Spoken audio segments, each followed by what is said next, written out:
Have a seat, man. All right. Sorry to keep you waiting so long. I put a deck chair in a side yard, a couple of 100 feet from the others who were enjoying a Memorial Day cookout. One of the men, John Street, S-T-R-E-E-T. He brought with him several pictures. When John was a young man, the Army sent him to a group of islands in the Pacific Ocean. I'm taking a picture of somebody taking a picture. I just thought it was a cool picture as a silhouette. Yeah, it is cool. Sunsets and the sunrises were just unreal every day. The photos look like an amazing place to visit. Do you want to see, you want to see storms? I want to see whatever you want to show me. I'll show you anything. He was in the Marshall Islands, the Inuiatak Atoll, in the 1970s. Between 1948 and 1958, 43 nuclear tests were performed there. From 1977 to 1979, the Department of Energy, civilian contractors, and United States service members were sent there to clean up the nuclear fallout from the testing. They told us that the radiation we're going to be exposed to was no worse than the background radiation of Denver, Colorado. And through the years talking to guys, they must have had the same orientation because that's what they were told. So no more dangerous than Denver, right? A city with more than 700,000 people who live there. Well, these three islands that are part of this story, Lojua, that was the base camp where they lived, and the two where they worked, Ingeby and Ruinit, right? Some of the most radioactive places on Earth. Yeah, and from before the 1940s, before the testing, to today, the only time anyone has lived on those islands was during 1977 to 1979 when John and the others were there.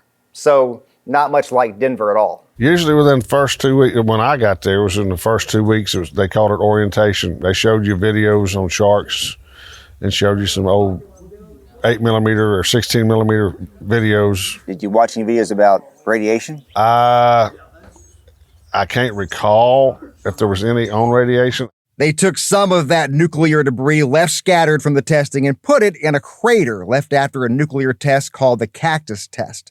Then they covered the debris with a dome, a 1.5 foot thick concrete barrier, a nuclear sarcophagus. The tomb, as it's called by many, is a protective barrier, but there are problems with that too. There's no protective layer underneath the dome's contents, and over the 40+ years since it was built, it has now developed cracks.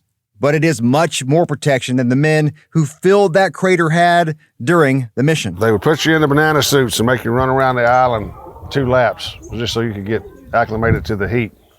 That's what they told us. And then they, after that, they took them up and waited for the next group of newbies to come in, and they'd do the same thing. Then they'd put them up.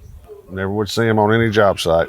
They wore shorts and boots. Some may have had some type of mask, depending on the job they had. One man showed me a picture of the gas mask he wore at times. Others told me if the dust was too heavy, they were told to wrap a t-shirt around their head. Most of the photos I have seen, they were wearing just a little bit more than what you or I would wear to the beach. Again, while touching, breathing, even ingesting soil and other material so hazardous, no one can live here. But they did. When you think back to that time and kind of the things you guys were exposed to, how do you think about it? Well, I wonder how come so many of them have had so many problems and I haven't. And because we were all in the same place. So I don't know if that's a genetic thing. I don't know what it is, because we all breathe the same dust.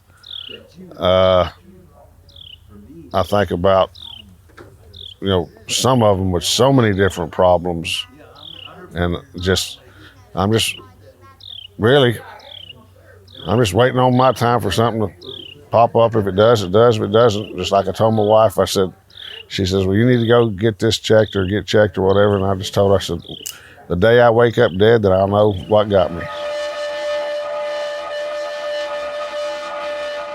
This is just one of the many complicated stories of nuclear testing conducted by this country. When John Street there says all the people with all the problems, I've done a lot of reporting on this, and I want to show you this. These are two men who were there on this mission, Bucky Holmes and Carlos Vela. I had to have back surgery, and that was back in 1996. That was one of the first indications that there was something wrong here. And the doctor at that time said I had the bones of a 90-year-old. Carlos was in his 30s. Bucky was about the same age when he was told he was having severe bone density problems. So I lost all my teeth at 36 years old. Over the last 20 years, more health issues. I've had kidney problems. I've had my gallbladder removed. Prostate cancer. I have COPD, and I've never smoked. I had a widowmaker heart attack back last April. No one else in my family has anything that I have. I take that every day. And this you're about to hear from a podcast I released about a year ago. I've had 2 detached retinas and 1 cataract surgery in my right eye, and 1 detached retina and 2 cataract surgeries in my left eye. And you believe that is from the NOE type? Correct. There's no history of it in the family, either side. No known causal factor. I've never in an accident. No sports. Wasn't boxing, skydiving. The doctors have no idea, but they say ionizing radiation can attack the eyes sometimes up to 50, 60 years after exposure. That it gradually weakens the whatever's in there. I'm not an ophthalmologist. I had gotten a terrible psoriasis. I mean, all over my body. Within a matter of 4 hours, it went from my wrist, poof, just covered my whole body. I went to the doctor. I go, what's going on here? He goes, you got the worst case of psoriasis I ever seen in my life. Even though I'm healthy as a horse, all 3 of my kids had birth defects.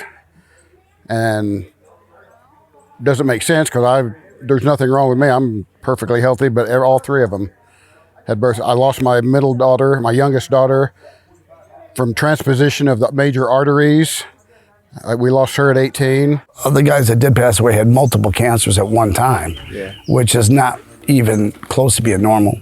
Today on the show, my conversation with Army veteran John Street. I am Josh Rowe, and this is Tomorrowtown, Tennessee.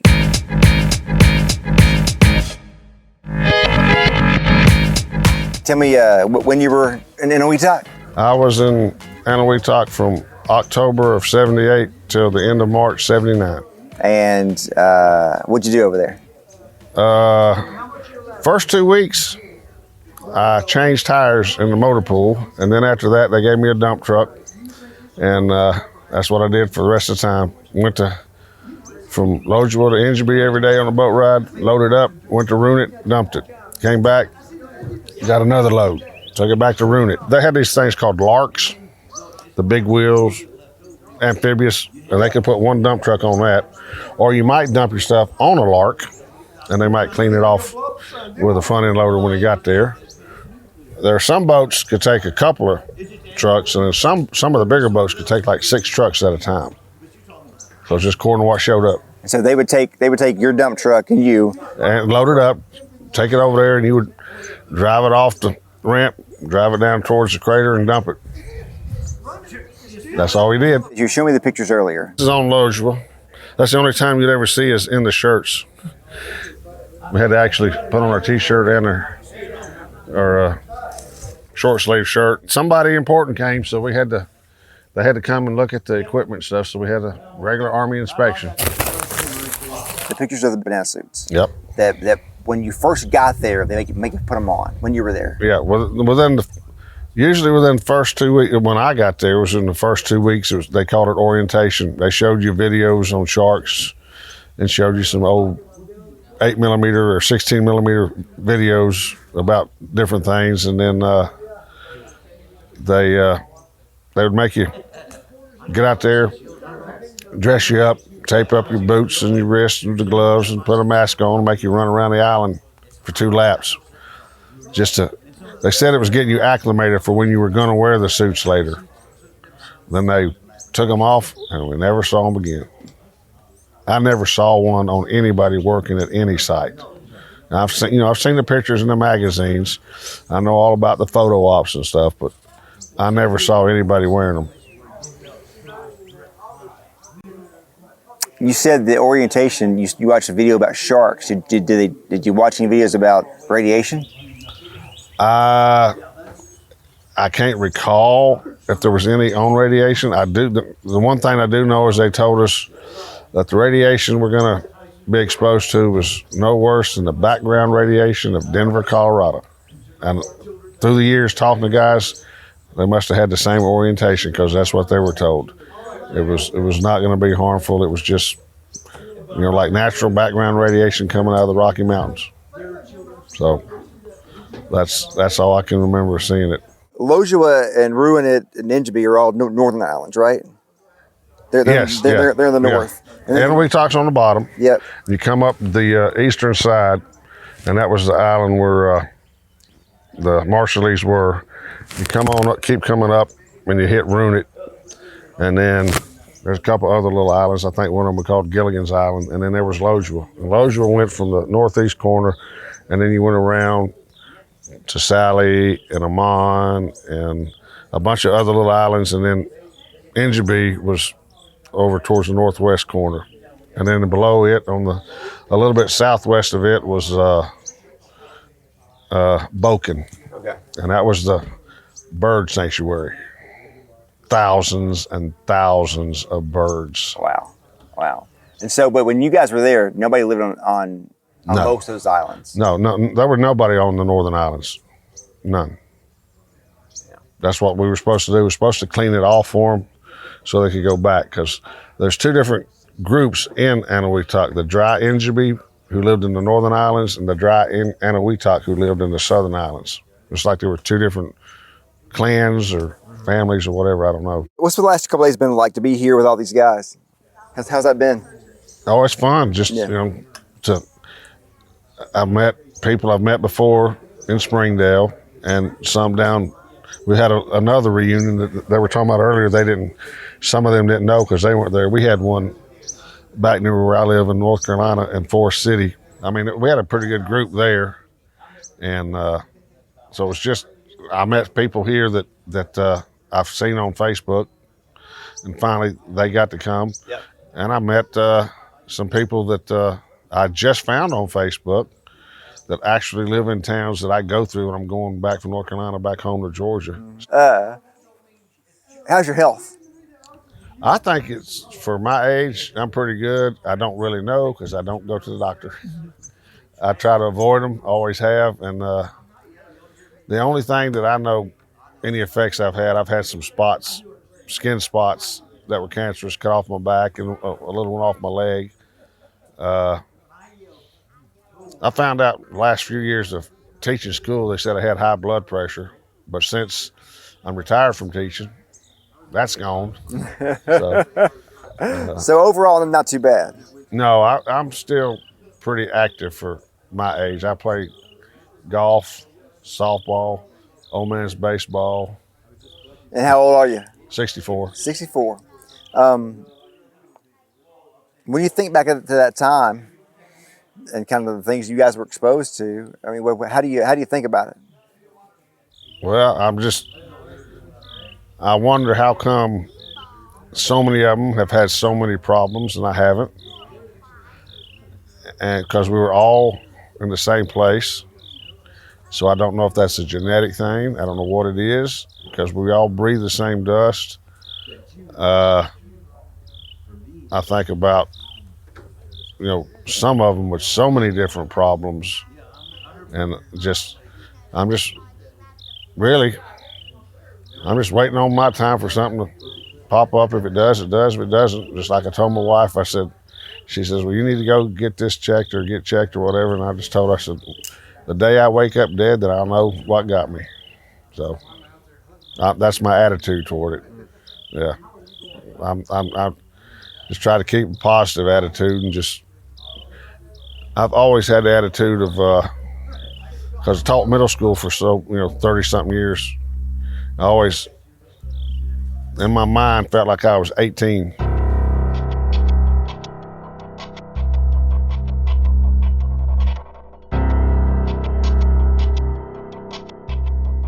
A big thank you to John Street for this conversation. I've done a lot of reporting on this mission. You can find all of that in the description and show notes of this episode. And there is so much more to this story. The PACT Act, it was passed back in 2022, and these veterans were included, but that gets very complicated very quickly, especially if your illness is not on the list for the PACT Act. And what about the civilians on this mission? I've talked to two extensively for my reporting, Paul Griego and Ken Kasich. There's nothing in place to help the civilians on this mission. And there are many more conversations I'm going to show you in the future with more people who were there. Look for that on a future episode of Tomorrowtown, Tennessee. This podcast is a production of News Channel 9, Fox Chattanooga, and Sinclair Broadcast Group Chattanooga. We hope you join us again real soon.